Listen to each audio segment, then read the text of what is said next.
exotiques du Pays Basque, plus particulièrement, on va dire, de Cibourg, de Sokoa et de Saint-Jean-de-Luz. Aujourd'hui, donc, pour préparer le tureau, on a choisi d'utiliser le merlu de ligne avec des vives et un rouget, des moules, des langoustines et en légumes, carottes, tomates, ail, oignons, poivrons rouges et des piments doux. Du vin et un peu de concentré de tomate pour Pour commencer ce tureau, on va attaquer avec le fumet de poisson. On va lever le poisson. Vous pouvez demander à votre poissonnier de le lever, il vous donnera les filets et vous lui demandez de garder les arêtes pour donc utiliser ces arêtes pour faire le fumet de poisson. La recette de base, c'est à partir du merlu. Le merlu, c'est souvent le poisson qu'on poche en roche, comme le grondin, les vives, les rochers, etc. Et les différents éléments restent entiers. Broyés, moulinés... Oui, c'est un peu la différence, c'est que les poissons, les filets sont pochés dans la soupe de poisson. En fait. Ouais. Donc on a vraiment des morceaux... Ça, c'est la recette originale qui est... à l'époque, la préparation, c'était l'eau de cuisson de la morue. Et on y rajoutait, suivant la pêche du jour, le complément de ce qui restait de l'étal. Tout à fait. Et des aromates et de la pomme de terre râpée, crue, que l'on rajoutait à la fin pour donner un peu de consistance au plat. Après, avec le poissonnier, on peut même demander de donner quelques arêtes en plus, bien charnues, comme ça. Ça m'est même arrivé déjà de mettre, voilà, si on a un petit grondin, des poissons peut-être un peu moins nobles pour utiliser dans le fumet. Du coup, c'est pareil, ça épaissit beaucoup le fumet de poisson et ça lui donne beaucoup de texture. Je trouve ça très agréable.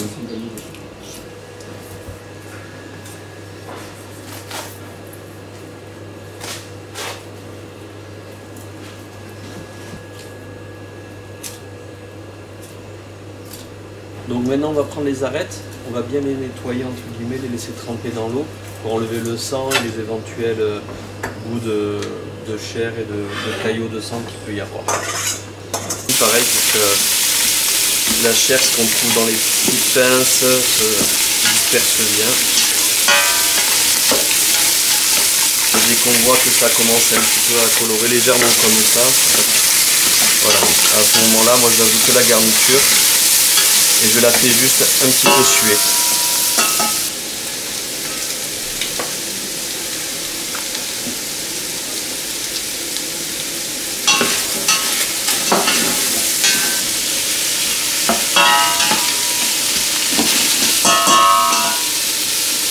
Ça commence à sentir bon.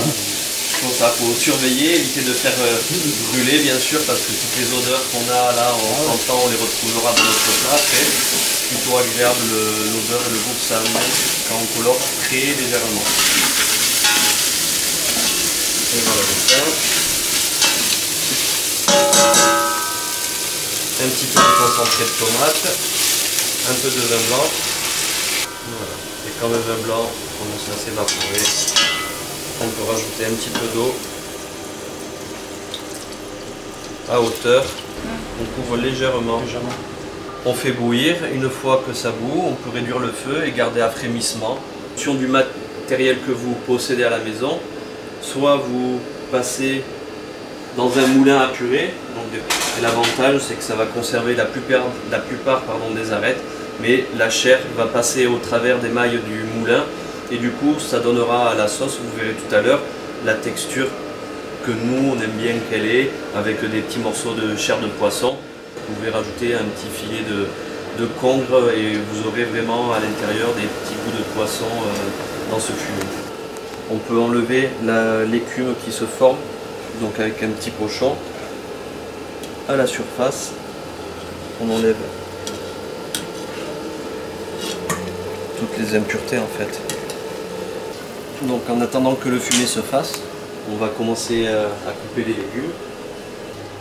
Dans le tureau en légumes en garniture, j'aime bien mettre à peu près un quart d'oignon.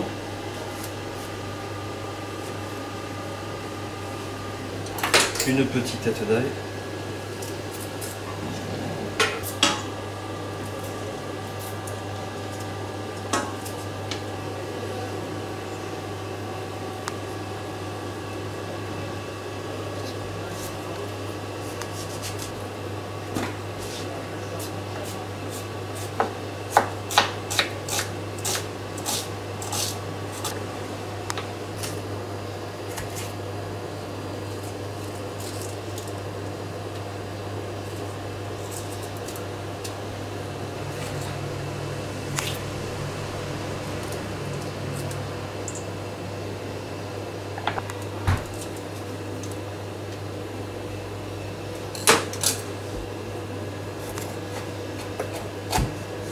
et une petite moitié de poivron.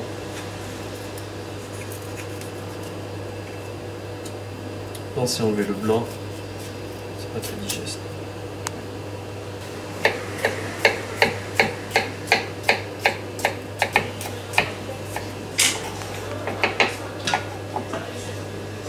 Un petit peu de carotte. Des pommes de terre. Non, voilà, c'est suivant la fantaisie. Après, quand même, pour ce qui est ail et oignons, bien sûr, avec parcimonie, comme dans d'autres plats. Et après, voilà, il y en a qui mettront peut-être plus d'oignons doux, pas de poivrons, plus de pommes de terre. On peut s'amuser à faire, voilà, au goût de chacun, à mon avis. Alors, on voit que ça commence à cuire, à prendre une jolie couleur. Oui, c'est sympa. Hein. L'huile. Depuis moi, on a été les voir aussi. Donc en attendant que le fond continue de cuire, on a taillé les légumes, on peut commencer à les préparer.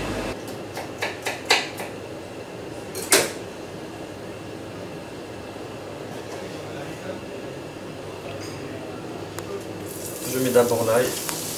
J'aime bien le faire légèrement coloré, je trouve qu'il amène une autre saveur.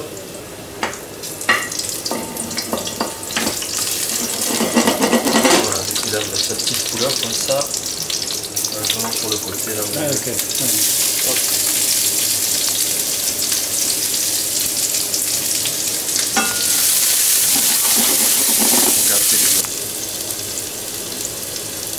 Dès que les oignons commencent à être même pas dorés, légèrement cuits, je mets les poivrons et les carottes.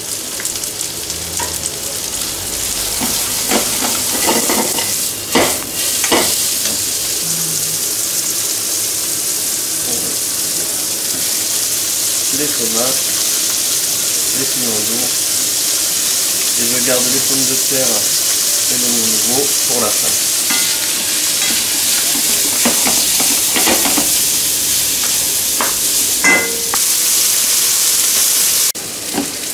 Ça commence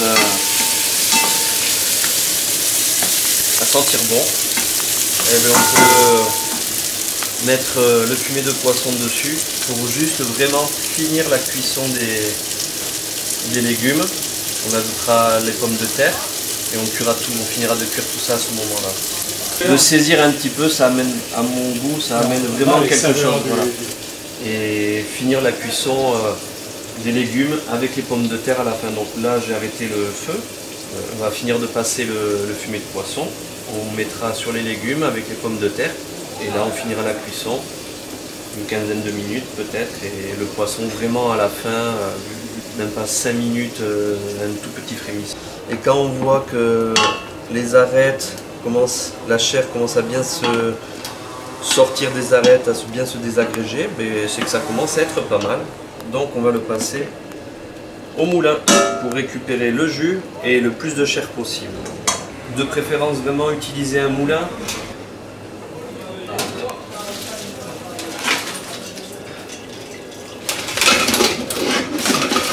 C'est un bon coup de main à prendre quand même. Hein. Pardon? C'est un bon coup de main à prendre. Ben oui. Après voilà, c'est... On récupère bien. Il faut récupérer notre chair là. Ouais. C'est ça justement qu'on essaye d'avoir et qui va donner la texture là. Donc voilà, le jus du tureau avec, comme on voit, pas mal de petits bouts de chair. Quand on mettra les pommes de terre, on peut le lier. Certaines personnes aiment mettre un tout petit peu de fécule pour donner une petite texture un peu plus nappante. Donc on va reprendre nos légumes. Vous savez.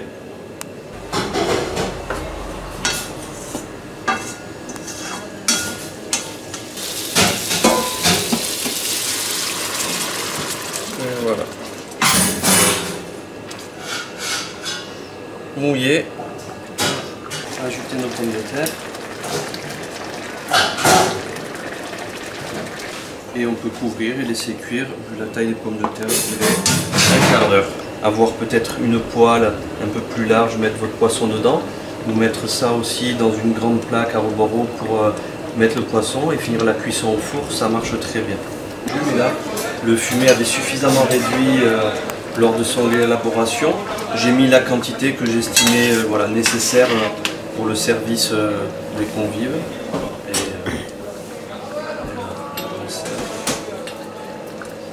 Pour une présentation, pour faire plutôt un petit pavé comme ça, épais. Donc, du coup, j'enlève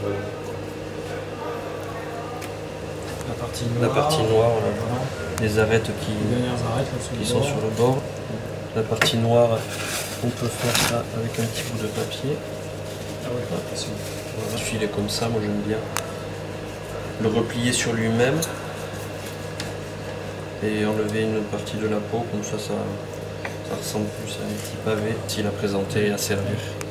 Par contre, ça va influencer un peu la cuisson. Si on veut être un peu perfectionniste, un pavé un peu épais comme ça cuira un peu plus vite qu'une partie fine. On mettra lui d'abord à mijoter, qui est un peu...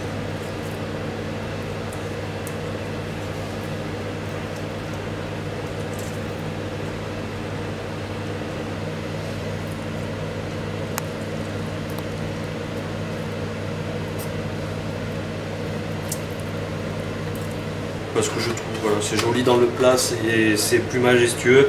Et si on veut faire plaisir à ses convives, on peut s'amuser à décortiquer les autres. Voilà, les décortiquer. Et voilà, c'est pour faire plaisir à ses convives. Du coup, à manger, ça devient un petit régal. On peut laisser la dernière, juste la queue. Le mettre sur un plat joli. Et voici ce qu'on mettra dans le bouillon, tel quel. Vérifier la cuisson des pommes de terre, vous savez sûrement, avec la pointe d'un couteau. Il faut qu'il soit assez large voilà, pour mettre le poisson à l'intérieur, pas qu'il soit entassé l'un sur l'autre. Vous allez entasser un peu le poisson l'un sur l'autre et c'est dommage, parce que là, au moment du service, la présentation sera moins... Donc à ce stade-là, les poissons les plus épais, donc qui nécessitent le plus de cuisson. À feu moyen, à feu petit frémissement, vous voyez, une petite bulle, vraiment délicat. Bon. Je mets les merlus 2 minutes, je couvre. Je le mets vraiment à la fin parce que je trouve que c'est là qu'il conserve le mieux ses saveurs à notre façon de les faire. On a mis le merlu, pareil, qui est vraiment... Là, on va mettre le reste, on s'amuse à essayer de mettre ça de façon jolie. Hop.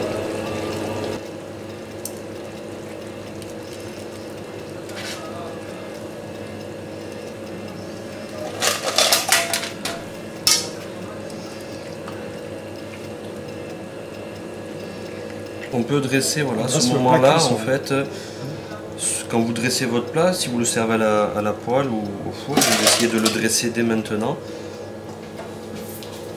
Donc on a mis le poisson. Je mets un petit peu de piment d'Espelette à ce moment-là. Là, soit on peut le mettre au four, ou nous on va couvrir. À fin de cuisson, on vérifie, les moules sont presque toutes ouvertes, il en manque peut-être une ou deux à ouvrir. Les poissons sont cuits, tout est là pour déguster. On reste là à feu doux, on attend que les dernières moules s'ouvrent. À la fin, pour la présentation, un tout petit peu de persil, un petit trait d'huile d'olive pour la couleur, le brillant et aussi pour le goût. Et on peut passer à table et déguster ça. Merci chef. Bravo. Avec plaisir.